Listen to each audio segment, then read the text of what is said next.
आत्मा सिप भएको मान्छेले जिन्दगीमा कहिल्यै पनि दुःख पाउँदैन भनेको एकदमै साँचो हो। नजान्नेको लागि हरेक काम महाभारत हुन्छ। जान्नेको लागि अरूले हेर्दा गाह्रो देखिने काम पनि एकदमै सहज हुन्छ। कुनै पनि काम आफैमा सानो या ठुलो हुँदैन। सुरुवातमा हरेक काम सानैबाट सुरु हुन्छ।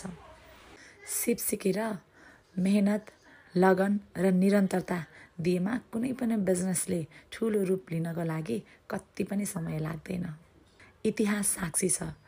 आज नाम कहलिने व्यापारी तथा उद्योगपतिहरूले पनि सानोबाटै सुरु गर्नुभएको हो। तसर्थ एउटाले सक्ने अर्कोले नसक्ने त हुँदैन। हामी कहाँनिर चुक्छौँ भने एक समयमा गएर थाक्छौँ। थाक्नु हुँदैन, थाक्नु स्वाभाविक हो, लड्नु स्वाभाविक हो। तर उठेर जब हामी हिँड्न सक्छौँ नि, त्यस पछाडि जित कसैले खोज्न सक्दैन।